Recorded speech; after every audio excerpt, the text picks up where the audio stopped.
আসসালামু আলাইকুম রহমতুল্লাহি ওবরকাতুহ।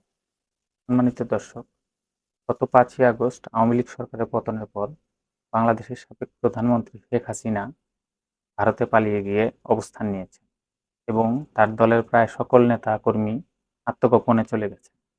তাদের মধ্যে অনেকে আবার আইন শৃঙ্খলা বাহিনীর হাতে ধরাও পড়েছেন। এরই মধ্যে শেখ হাসিনা সহ তার অধিকাংশ নেতাকর্মীর নামে জুলাই বিপ্লবের হত্যাকাণ্ড সংঘটিত করার জন্য মামলাও হয়েছে।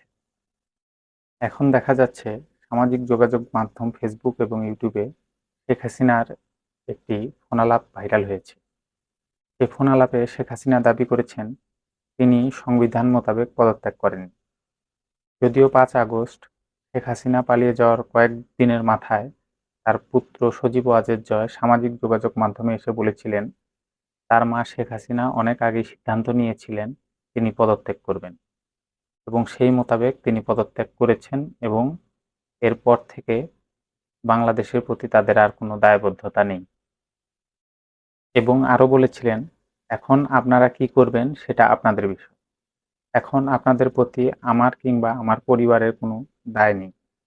তার পরদিনই ৩৬০ ডিগ্রি অ্যাঙ্গেলে ঘুরে তিনি দাবি করলেন তার মা অর্থাৎ সাবেক প্রধানমন্ত্রী শেখ হাসিনা পদত্যাগ করেননি। এখন প্রশ্ন হচ্ছে, সজীব ওয়াজেদ জয় তো সেই সময় দেশেই ছিলেন না। তার এই কথাটা কতটুকু যৌক্তিক সেটাও একটি বিবেচ্য বিষয়। সাবেক প্রধানমন্ত্রী শেখ হাসিনা যে পদত্যাগ করেছেন তা বাংলাদেশের মহামান্য রাষ্ট্রপতি শাহাবুদ্দিন চুপ্পু জাতির উদ্দেশ্যে ভাষণের মাধ্যমে এ বিষয়টি সেই সময় নিশ্চিত করেছিলেন।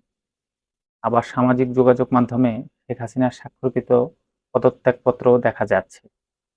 যারা আওয়ামী লীগের রাজনীতিকে ভালোবাসেন তারা বলছেন এই পদত্যাগপত্রটি সম্পূর্ণ ভুয়া, এটি শেখ হাসিনার পদত্যাগপত্র নয়।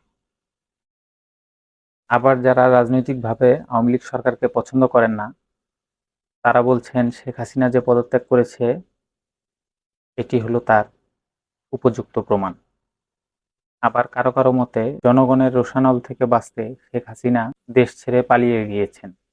মাত্র ৪৫ মিনিট তাকে সময় দেওয়া হয়েছিল। এই স্বল্প সময়ের মধ্যে তিনি পদত্যাগপত্র দেওয়ার সময়টুকু তো পাননি। সব মিলিয়ে এক ধরনের ধোঁয়াশা তৈরি হয়েছে সাধারণ জনগণের মাঝে। এখন কথা হচ্ছে, একজন সাবেক প্রধানমন্ত্রী তার স্বৈরাচারী আচরণের কারণে এবং মানুষ হত্যার কারণে যদি তার দলের নেতা ও কর্মী সমর্থকদের থুয়ে দিনে দুপুরে দেশ থেকে পালিয়ে যান, তবে তার পদত্যাগপত্র থাকা না থাকা কতটা যৌক্তিক বলে মনে করবেন এই দেশের জনগণ, তা বিবেচনার ভার দেশের জনগণের কাছেই রেখে গেলাম। সকলে ভালো থাকবেন, নিরাপদে চলাফেরার চেষ্টা করবেন এবং আপনার দ্বারা সমাজের কোনো প্রকারের যাতে ক্ষতি সাধন না হয় সেদিকে লক্ষ্য রাখবেন। সকলকে ধন্যবাদ।